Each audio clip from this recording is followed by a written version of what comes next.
देश के प्रधानमंत्री नरेंद्र मोदी क्या कुछ कह रहे हैं, सुनवाते हैं। और जैसा अमित भाई ने कहा, हिंदुस्तान में एकमात्र यही दल है जो अपनी पार्टी के संविधान के अनुसार अक्षरशः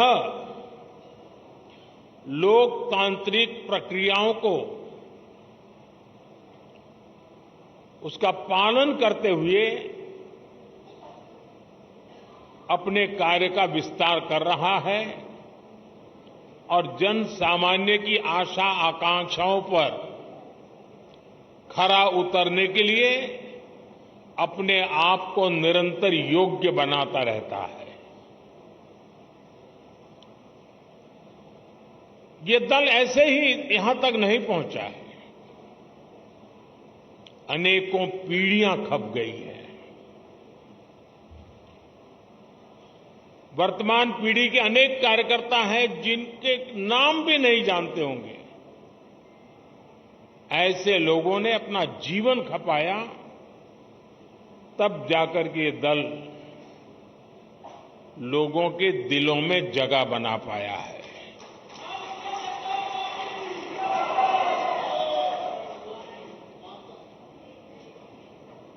मैं जब राजनीति में नहीं था,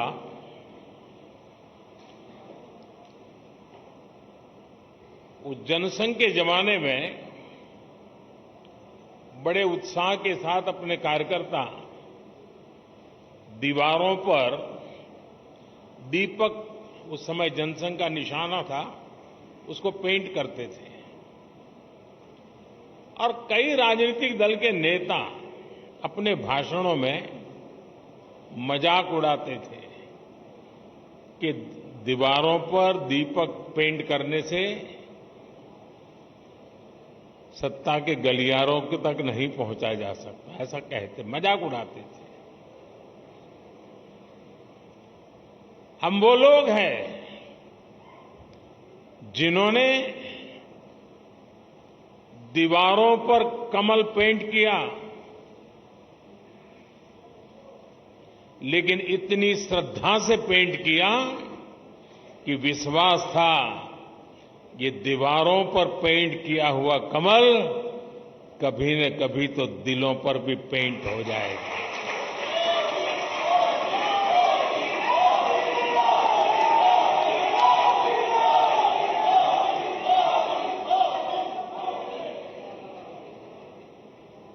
और कुछ लोग हमेशा हमारी मजाक उड़ाते रहे हैं। जब संसद में हमारे 2 सदस्य थे, तब भी इतना भद्दा मजाक हमारे लिए उड़ाया गया था। कुछ लोगों का चरित्र ही ऐसा होता है और उनको लगता है कि ऐसा करने से वो बड़े बन जाते हैं। लेकिन ऐसी सब प्रकार की आलोचनाओं को झेलते हुए जन सामान्य के कल्याण के लिए समर्पित होकर के नेशन फर्स्ट की भावना को जीते हुए हम चलते ही रहे। और पंडित दीनदयाल उपाध्याय ने हमें मंत्र दिया था, चरैवेति चरैवेति चरैवेति, चलते रहो। एक समय था जब जनसंघ और भाजपा के कार्यकर्ता की पहचान, और आज भी कुछ राज्यों में भारतीय जनता पार्टी उसी जीवन को जीते हैं और अपने आदर्शों के लिए जूझते हैं। हमारे कार्यकर्ताओं के लिए क्या कहा जाता था, चाहे वो जनसंघ का कार्यकर्ता हो या भाजपा का, उसका एक पैर रेल में होता है और दूसरा पैर जेल में होता है।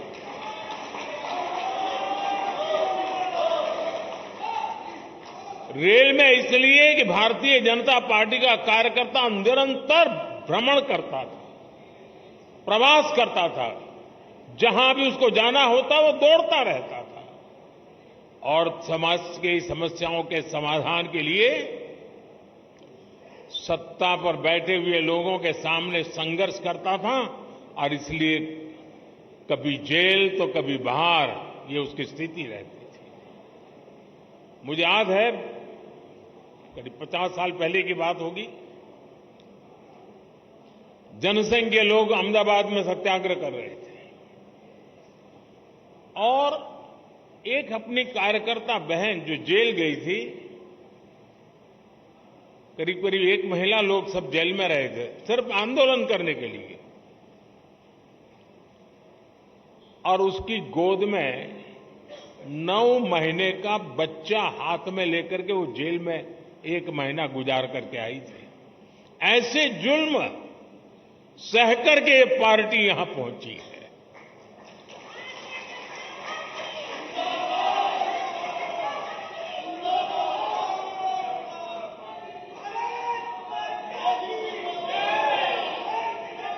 और ये जुल्म करने वाले लोग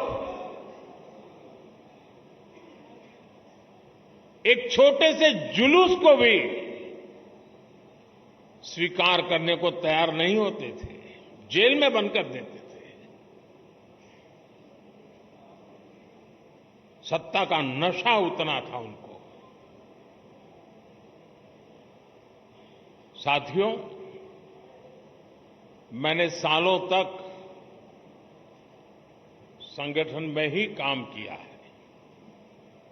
मैं भी कभी इसी प्रकार की बैठकें लिया करता था, दौरा किया करता था, सदस्यता अभियान का हिसाब किताब किया करता था और मेरी ट्रेनिंग इस काम के लिए प्रमुख रूप से हमारे माननीय सुंदर सिंह जी भंडारी जी ने की थी और वे इस विषय में बहुत आग्रही रहते थे। थोड़ा सा भी वो इधर उधर स्वीकार नहीं करते थे।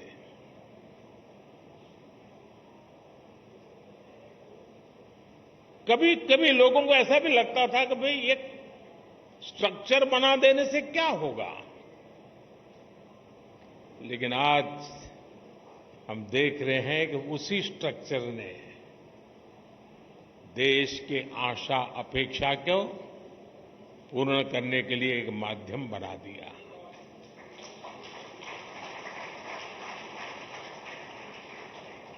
अब हम सदस्यता के लिए जाएंगे। साथियों, ये सदस्यता कर्मकांड नहीं है। हमारे लिए सदस्यता यानी अपने परिवार का विस्तार है। हमारे परिवार में अगर किसी का जन्म होता है तो जितनी खुशी होती है, हमारे परिवार में शादी कर करके कोई बहू आती है तो परिवार के विस्तार का जो आनंद होता है, वो आनंद बीजेपी में जो कोई नया सदस्य बनता है, परिवार के विस्तार का आनंद होता है।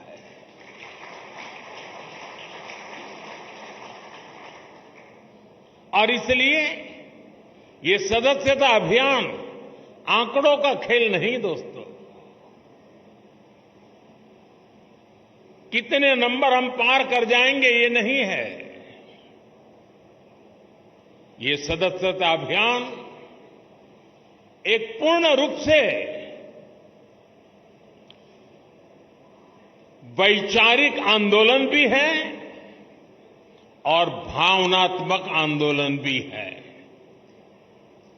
और हमने संगठन की गाड़ी को उस पटरी पर दौड़ाना है जिसमें वैचारिक धार भी हो और भावनाओं से भरपूर भी हो,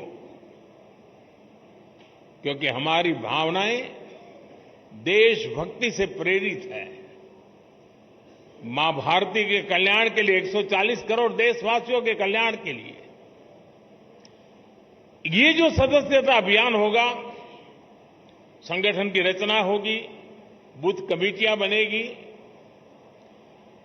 पहले हम सदस्यता अभियान करते थे और अब सदस्यता अभियान करें, कुछ चीजें हम नए तरीके से सोच सकते हैं क्या? जैसे ये जो सदस्यता अभियान होगा, उसी समय जो संगठन की रचना होगी, उसी कालखंड में विधानसभाओं में और लोकसभा में 33% रिजर्वेशन लागू हो गया होगा।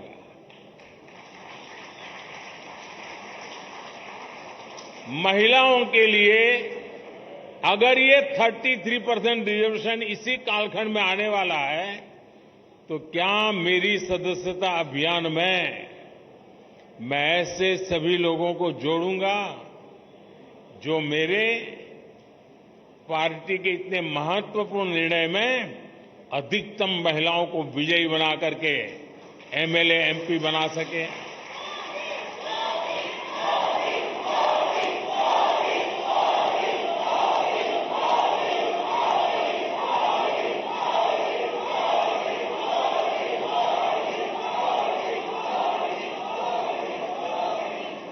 साथियों, हमारे देश में पूरे विश्व के लिए, खास करके ग्लोबल साउथ के देशों के लिए, डेवलपिंग कंट्रीज के लिए एक मॉडल रूप काम हमने किया है, और वो है एस्पिरेशनल डिस्ट्रिक्ट, एस्पिरेशनल ब्लॉक। और हम चाहते हैं कि जो अब तक जिसकी कोई चिंता कोई नहीं करता था, परवाह नहीं करता था, मुलाजिम भी वहां पर नौकरी करने के लिए जाने को तैयार नहीं होता था, पिछड़े रहते थे, हमने उसे एस्पिरेशनल डिस्ट्रिक्ट, एस्पिरेशनल ब्लॉक बनाया है। और हमारी कोशिश है कि जल्द से जल्द उस राज्य की जो पैरामीटर्स हैं उसमें जरा भी वो पीछे ना हो सके तो उससे भी आगे जाए, और हो सके तो नेशनल लेवल पे भी जो पैरामीटर्स में हो जाए। और इतना सुखद अनुभव रहा है कि एस्पिरेशनल डिस्ट्रिक्ट में गवर्नेंस पर फोकस करने के कारण, जन भागीदारी के कारण, जन सामान्य की आकांक्षा और अपेक्षाओं को चिन्हित कर उस पर काम करने के कारण आज देश के एस्पिरेशनल डिस्ट्रिक्ट, एस्पिरेशनल ब्लॉक करीब करीब स्टेट में टॉप की बराबरी करने लग गए हैं। क्या हम अपना संगठन की रचना करते समय ये एस्पिरेशनल डिस्ट्रिक्ट, एस्पिरेशनल ब्लॉक, उसमें विशेष अभियान चला करके वहां के हर पोलिंग बूथ में अपना झंडा गाड़ सकते हैं? दोस्तों, और हमें कागज लेके बैठना पड़ेगा, भाई मेरे इलाके में ये एस्पिरेशनल ब्लॉक है, उन एस्पिरेशनल ब्लॉक के अंदर इतने पोलिंग बूथ है, उस पोलिंग बूथ के अंदर मुझे इतनी मेंबरशिप का टारगेट है, मैं उसको करूंगा। हम प्रयास करें। आपने देखा होगा कि हमने एक बहुत बड़ा आमूलचूल परिवर्तन किया है। किसी समय हिंदुस्तान के आखिरी गांव के रूप में सीमावर्ती गांव जाने जाते थे, और नेगेटिविटी का जन्म उस शब्दों में ही शुरू हो जाता था। हमने तय किया कि आखिरी गांव नहीं है, ये मेरे देश के पहले गांव हैं। अगर ये गांव हिंदुस्तान के सीमा के छोर पर है, अगर सूरज की पहली किरण आएगी, पूरब में होगा, तो पहले उसी को स्पर्श करते हुए हम तक पहुंचेगी। वो पहला गांव है। और इसलिए हमने पूरी तरह बदला है विचार। क्या हम एक स्पेशल इकाई बनाएं?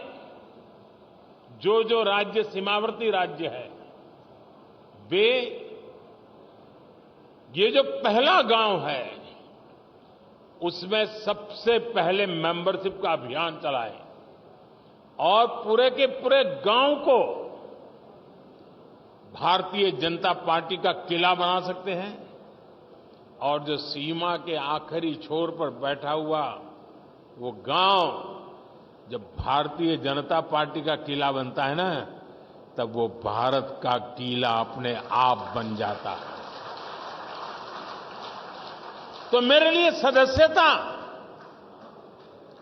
ये सिर्फ पार्टी का नंबर बढ़ाने के लिए नहीं, मेरी सदस्यता मेरे देश को मजबूत बनाने के लिए भी है और इसलिए मैं उन गांवों को किला बना के छोड़ूंगा।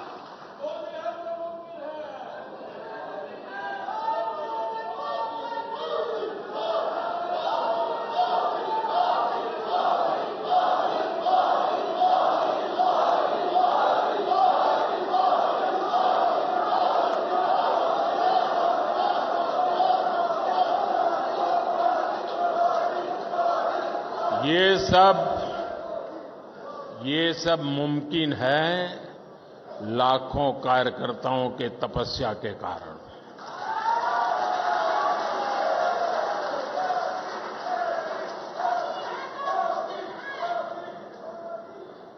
साथियों, उसी प्रकार से जहां दो राज्य की सीमाएं मिलती हैं, क्या अभी से प्लान कर सकते हैं कि उन दो राज्य की सीमा पर डेट निश्चित करके, मान लीजिए महाराष्ट्र और गुजरात की सीमाएं मिलती है, तो महाराष्ट्र के कार्यकर्ता उनकी सीमा पे आएंगे, गुजरात के कार्यकर्ता उस दिन उनकी सीमा पर जाएंगे और एक सीमा पर उनके गांव इसके गांव साथ मिलकर के मेंबरशिप बनाएंगे। महाराष्ट्र का गांव होगा, वहां गुजरात के लोग भी नजर आएंगे, गुजरात का गांव होगा, महाराष्ट्र के लोग नजर आएंगे और उस स्टेट के बॉर्डर के सभी गांवों को मैं कवर कर सकता हूं। जब मैं कहता हूं एक भारत श्रेष्ठ भारत, मेरे एक भारत श्रेष्ठ भारत की ये जो रेखाएं बनी हुई है नक्शे पर, मेंबरशिप के द्वारा मैं महाराष्ट्र के गांव को, गुजरात के गांव को, वहां के दिलों को जोड़ने के लिए मैं मेरा कमल खिला सकता हूं क्या? और इसलिए मैं कहता हूं साथियों, ये सदस्यता अभियान मेरे देश का सामर्थ्य बढ़ाने के लिए है। हमने हमारे ट्राइबल इलाके, मुझे याद है एक सदस्यता अभियान के समय मैं हिमाचल में मेरा दौरा था, ये नड्डा जी के इलाके में, और मैं पहाड़ी क्षेत्रों में जाना चाहता था। एक पोलिंग बूथ पर जाने में मेरा एक दिन लगता था, पहाड़ों पे चढ़ना पड़ता था और वहां जाकर के 20-22 लोगों की मीटिंग करके मैं नीचे उतरता था। पूरा दिन मेरा चला जाता था, लेकिन मुझे आनंद होता था कि वहां कोई तो होता था जो पूछता था कि साहब ठंड बहुत है, पहले चाय पी लीजिए।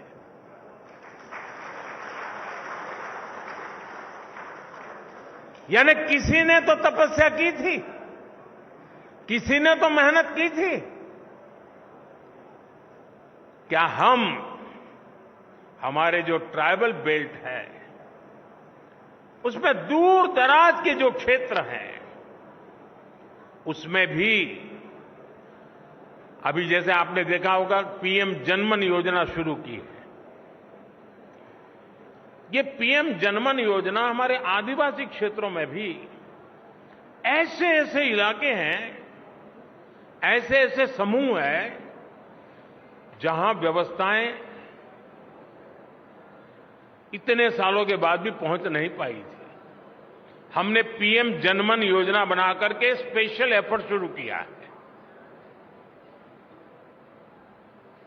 वो पॉलिटिकल वोट बैंक की ताकत नहीं है क्योंकि बहुत छोटी संख्या में है, लेकिन साथियों अगर उंगली का नाखून भी पक जाता है ना तो पूरे शरीर में दर्द होता है। वो भी तो मेरा शरीर के हिस्से हैं। वो दुखी हो,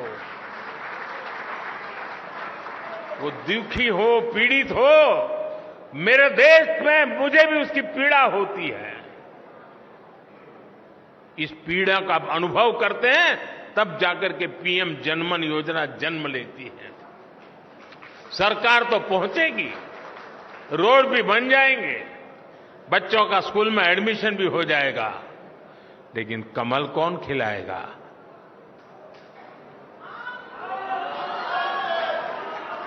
कौन खिलाएगा?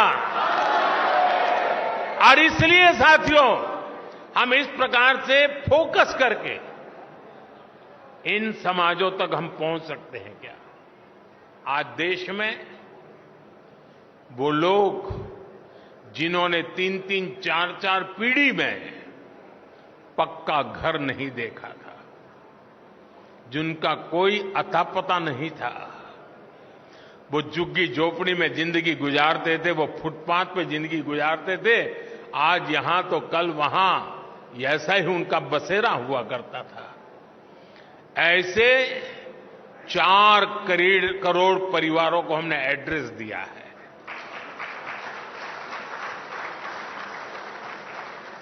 और जब जिंदगी में घर का पता तय हो जाता है ना, तो मंजिल का पता भी अपने आप बनने लग जाता है।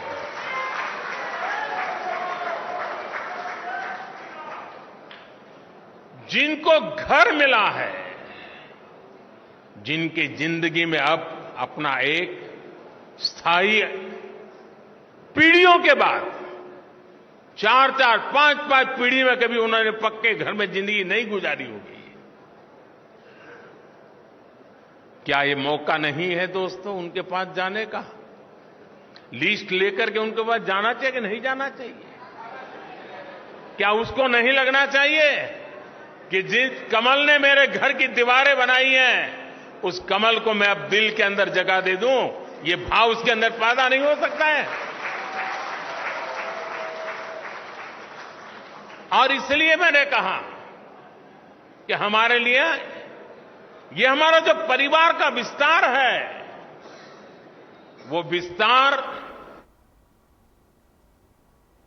तो पीएम